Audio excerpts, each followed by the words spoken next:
ಅಭಿವೃದ್ಧಿ ವಿಚಾರವಾಗಿ ಈಗ ಸವಾಲಾಗ್ತಾ ಇದ್ದಾರೆ, ಸವಾಲಿಗೆ ಕೂಡ ಕರೀತಾ ಇದ್ದಾರೆ. ಯಾರು ಸವಾಲು ಕರೆದರು? ಪುಟ್ಟರಾಜದ ಏನು ಕಾಂಟ್ರಿಬ್ಯೂಷನ್? 14 ತಿಂಗಳು ಮಂತ್ರಿ ಆಗಿದ್ರಲ್ಲ, ಈ ಜಿಲ್ಲಾ ಉಸ್ತುವಾರಿ ಸಚಿವರು, ಅವ್ರದ್ದೇ ಲೀಡ್ರು ಮುಖ್ಯಮಂತ್ರಿ ಆಗಿದ್ರಲ್ಲ. 14 ತಿಂಗಳಲ್ಲಿ ಏನು ಅಂತ ಹೇಳಿ ಆಮೇಲೆ ಅವ್ರ ಸವಾಲನ್ನ ಎದುರ್ಸೋಣ. ಅವ್ರ ಸವಾಲನ್ನ ಇಲ್ಲ,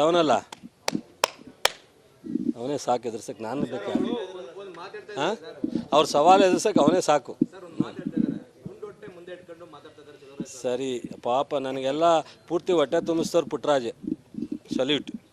ಪುಟ್ಟರಾಜ್ನೇ ನನಗೆ ಊಟ ತಿಂಡಿ ಬಟ್ಟೆ ನಾನು ಸಾಕಿದವನು ಪುಟ್ಟರಾಜ್ನೇ ಪಾಪ.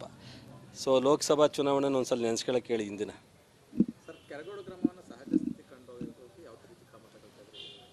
ನಮ್ಮ ಎರಡು ಇವರನ್ನು ಅಧಿಕಾರಿಗಳು ಸಹ ಮಾತಾಡಲಿಕ್ಕೆ ಹೇಳಿದ್ದೀವಿ, ಮಾತಾಡ್ತಾರೆ. ಸೊ ಶಾಸಕರು ಸಹ ಪ್ರಯತ್ನ ಮಾಡ್ತಾ ಇದ್ದಾರೆ.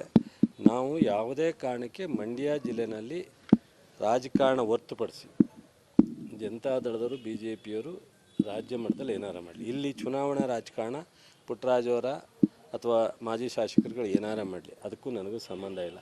ಅವರಿಗೆ ಉತ್ತರ ಜನ ಕೊಡ್ತಾರೆ, ನಾನಲ್ಲ. ನಾನು ಕೊಡುವಂಥ ಅವಶ್ಯಕತೆ ಇಲ್ಲ. ಡೆಮಾಕ್ರಸಿನಲ್ಲಿ ಈ ಪತ್ರಿಕೆಗೆ ಹೇಳ್ತಕ್ಕಂಥದ್ದು, TVಗೆ ಹೇಳ್ತಕ್ಕಂಥದ್ದು ಯಾರು ಬೇಕಾದ್ರೂ ಹೇಳ್ಬೋದು. ಯಾರಿಗೂ ಅಷ್ಟು ಹೇಳೋದಕ್ಕೆ ಭಯ ಏನಿಲ್ಲ. ಆದರೆ ನಿಜವಾದ ಉತ್ತರ ಸಾರ್ವಜನಿಕರೇ ಉತ್ತರ ಕೊಡಬೇಕು. ಅದನ್ನು ನಾವು ಸಾರ್ವಜನಿಕರನ್ನ ನಾವೆಲ್ಲರೂ ಒಂದೇ ಅನ್ನೋ ಭಾವ ನೋಡ್ತೀವಿ. ಇಲ್ಲಿ RSS ಅಂತಲೂ ವಿಂಗಡಣೆ ಮಾಡಲ್ಲ, ಜನತಾದಳ ಅಂತಲೂ ವಿಂಗಡಣೆ ಮಾಡಲ್ಲ, ಕಾಂಗ್ರೆಸ್ ಅಂತಲೂ ವಿಂಗಡಣೆ ಮಾಡಲ್ಲ. ಅವರು ಖಂಡಿತ ನಮ್ಮ ಜಿಲ್ಲಾಡಳಿತವನ್ನು ಭೇಟಿ ಮಾಡಲಿ. ಜಿಲ್ಲಾಡಳಿತನೂ ಅವ್ರ ಜೊತೆ ಮಾತಾಡೋಕ್ಕೆ ಹೇಳಿದ್ದೀನಿ. ಬಟ್ ನಮ್ಮ ಶಾಸಕರು ಸಹ ಮಾತನಾಡ್ತಾರೆ. ಸೊ ಅವ್ರು ಯಾವ ರೀತಿ ಕಾನೂನು ಸುವ್ಯವಸ್ಥೆಯನ್ನು ಕಾಪಾಡಲಿಕ್ಕೆ, ಸೊ ಕಾನೂನು ರೀತಿಯಲ್ಲಿ ಏನು ಅವರು ಬಯಸ್ತಾರೆ ಅದನ್ನು ಕಾನೂನು ವ್ಯವಸ್ಥೆ ಮಾಡಲಿಕ್ಕೆ ಏನಾದ್ರು ಅವಕಾಶ ಇದ್ದರೆ ಖಂಡಿತ ನಾವು ಅದಕ್ಕೆ ಸ್ಪಂದಿಸ್ತೀವಿ. ಸೊ ಅದರಿಂದ ಅದು ಸೂಕ್ತವಾದಂಥ ನಿರ್ಧಾರವನ್ನು ಸರ್ಕಾರ ತಗೊಳುತ್ತೆ. ಈಗ ಇಲ್ಲಿ ಯಾಕೆ ಸ್ಟಾರ್ಟ್ ಆಗಿರೋದು? 9ನೇ ತಾರೀಕು ಅಧಿಕೃತವಾಗಿ ಅವರಿನ್ನು ಬಂದ್ಗೆ ಜಿಲ್ಲಾಡಳಿತಕ್ಕೆ ಲೆಟರ್ ಕೊಟ್ಟಿಲ್ಲ. ಒಂದು ನಿಮಿಷ ಆಯ್ತು. ಈಗ ಜಿಲ್ಲಾಡಳಿತಕ್ಕೆ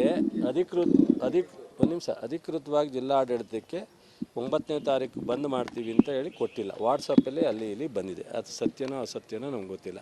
ಅದಕ್ಕಿಂತ ಮುಂಚಿತವಾಗಿ ಶೋಷಿತ ವರ್ಗ, ದಲಿತ ಸಂಘಟನೆಗಳು ಮತ್ತು ಸೋಷಿಯಲ್ ಬ್ಯಾಕ್ಗ್ರೌಂಡ್ ಮೂಮೆಂಟ್ಸು ಇವರೆಲ್ಲರೂ ಧ್ವಜದ ವಿರುದ್ಧವಾದಂಥ ಬಂದ್ ಮಾಡೋದಾದರೆ ನಾವು ಸಹ ಧ್ವಜದ ಪರವಾಗಿ ಬಂದ್ ಮಾಡ್ತೀವಿ ಅಂತೇಳಿ 7ನೇ ತಾರೀಕು ಕೊಟ್ಟಿದ್ದಾರೆ. ಬಹುಶಃ ಇದು ಪರ ವಿರೋಧ ಮಾಡ್ತಕ್ಕಂಥದ್ದು ಟೈಮು ಅಲ್ಲ, ಅವಶ್ಯಕತೆಯೂ ಇಲ್ಲ. ಇದು ರಾಷ್ಟ್ರಧ್ವಜ ಅಲ್ಲ ಆರಿಸಿರ್ತಕ್ಕಂಥದ್ದು. ಅದರಿಂದ ನಾನು 7ನೇ ತಾರೀಕಿನವರೆಗೂ ವಿನಂತಿ ಮಾಡ್ತೀನಿ, 9ನೇ ತಾರೀಕುವರೆಗೂ ವಿನಂತಿ ಮಾಡ್ತೀನಿ. ಏನಾದ್ರು ಇದ್ದರೆ ಬಂದು ಕೂತು ಮಾತಾಡಿ ಬಗೆಹರಿಸ್ಕೊಳ್ಳೋದ್ರಲ್ಲಿ ನಾವು ಸಿದ್ಧ ಇದ್ದೀವಿ, ಮುಕ್ತವಾಗಿದ್ದೀವಿ. ಜಿಲ್ಲಾಡಳಿತನೂ ಮುಕ್ತವಾಗಿದೆ.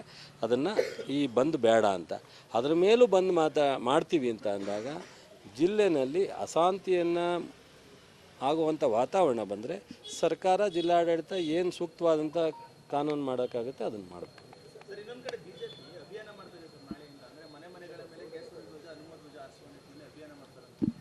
ಅವರು ಈಗ ಇದನ್ನು ಕೊಟ್ಟರು, ಎಂಥದ್ದು ಅಕ್ಷತೆ ಕೊಟ್ಟರು. ಕೇಸರಿ ಧ್ವಜನ ಅವ್ರವ್ರ ಮನೆ ಮುಂದೆ ಹಾಕೊಳ್ಳೋದ್ರಲ್ಲಿ ನಮ್ದೇನು ಅಭ್ಯಂತರ ಇಲ್ಲ. ಅವ್ರ ಸ್ವಂತ ವಿಚಾರ. ಅವ್ರ ಸ್ವಂತ ಮನೆ ತಾವು ಕೇಸರಿ ಧ್ವಜ ಹಾಕೋತಾರೋ ಇನ್ನೊಂದು ಧ್ವಜ ಹಾಕೋತಾರೋ ನಮಗೇನು ತೊಂದರೆ ಇಲ್ಲ. ಸರ್ಕಾರಿ ಜಾಗದಲ್ಲಿ ಹಿಂದೆ ಈದ್ಗಾ ಮೈದಾನದಲ್ಲಿ ಎಷ್ಟು ವರ್ಷ ಅನೇಕ ಪ್ರಾಣಗಳು ಹಾನಿಯಾಗಿ ತೊಂದರೆ ಆದಾಗ ಅಂತಿಮವಾಗಿ ಅದನ್ನು ಯಾರ ಕಾಲದಲ್ಲಿ ಆಗಿತ್ತು? ದೇವೇಗೌಡರೇ ರಾಷ್ಟ್ರಧ್ವಜ ಹಾರಿಸಿ ತಿಲಾಂಜಲಿ ಹೇಳಿದ್ರು. ಇಲ್ಲಿವರೆಗೂ ಯಾವುದೇ ಗಲಾಟೆ ಇಲ್ಲ, ಇದಿಲ್ಲ. ಸೊ ಅದನ್ನು ಯಾವ ರೀತಿ ಬಗೆಹರಿಸಿದ್ರು? ಅಂತಿಮ ಇಂಥ ಎಲ್ಲ ಧರ್ಮದ ಮಧ್ಯದಲ್ಲಿ ಬಂದಾಗ ರಾಷ್ಟ್ರಧ್ವಜನೇ ಒಂದು ಅಂತಿಮ. ಸೊ ಮೊನ್ನೆ ಇದರಲ್ಲಿ ದೆಹಲಿಯಲ್ಲಿ ಪಂಜಾಬ್ ರೈತರು ಬಾವುಟ ಹಾರಿಸಿದಾಗ ಮೋದಿಯವರು ಏನೋ ಹೇಳಿದ್ರಲ್ಲಪ್ಪ, ಬಾವುಟ ಎಲ್ಲೂ ಹಾಕಬಾರ್ದು, ದೇಶದ ಬಾವುಟದ ಮುಂದೆ ಯಾವುದಿಲ್ಲ, ದೇಶ ಬಾವುಟ ಅಂದ್ರು. ದೇಶ ಬಾವುಟ ಅಂತೇಳಿ ಅವರೇ ಕೂಗಿಸಿ ಇನ್ನು ಮುಂದೆ ಇಲ್ಲೆಲ್ಲೂ ಸರ್ಕಾರದ ಜಾಗದಲ್ಲಿ ಸರ್ಕಾರಿ ಧ್ವಜನೇ ಹಾರಿಸ್ಬೇಕು, ನ್ಯಾಷನಲ್ ದೇಶ ಧ್ವಜ ಅಂತ ಹೇಳಿದ್ರು. ಇದೆಲ್ಲ ಓದಕ್ಕೆ ಹೇಳ್ರಿ, ಒಂಚೂರು ನೋಡ್ಕೊಳಕ್ಕೆ ಹೇಳ್ರಿ. ನಾವೇನೋ ಅವರಷ್ಟು ಬುದ್ಧಿವಂತರಲ್ಲ, ನೋಡ್ಕೊಳಕ್ಕೆ ಹೇಳಿ. ಇಲ್ಲಿ ಇಂಥದ್ದು ಮೊದಲು ನಡೆದಿದೆ ಮಂಡ್ಯದಲ್ಲಿ, ಇವತ್ತೇನಲ್ಲ. ಈ ಥರ ಭಾವನಾತ್ಮಕವಾಗಿ ಕಮ್ಯುನಲ್ ಇಶ್ಯೂನ ತರಲಿಕ್ಕೆ ಪ್ರಯತ್ನ ಮಾಡಿದ್ದಾರೆ. ಈಗ ಅದು ನಡೆಯಲ್ಲ. ನಮ್ಮ ಜನ ಬುದ್ಧಿವಂತರಿದ್ದಾರೆ. ಕಳೆದ 3 ದಿವಸದಿಂದ ಸೋಷಿಯಲ್ ಮೀಡಿಯಾದಲ್ಲಿ ಸಾರ್ವಜನಿಕರು ಮಾತನಾಡಿರೋದೆಲ್ಲ ನೀವು ನೋಡಿರ್ತೀರ ಅಂತ ಅಂದ್ಕೊಂಡಿದ್ದೀನಿ. ಯಾರೂ ಇದನ್ನು ಒಪ್ತಾ ಇಲ್ಲ. ಸೊ ಇದನ್ನು ಇವ್ರು ಇಲ್ಲಿಗೆ ನಿಲ್ಲಿಸಿ ರಾಜಕಾರಣಕ್ಕೆ ಬರಲಿ, ರಾಜಕಾರಣ ಎದುರಿಸೋಣ, ಜನ ತೀರ್ಮಾನ ಮಾಡ್ತಾರೆ ಅಲ್ಟಿಮೇಟ್. ಸೊ ಯಾರು ಸರಿ ಬಟ್ ನೆಮ್ಮದಿ ಹಾಳು ಮಾಡ್ತಕ್ಕಂಥ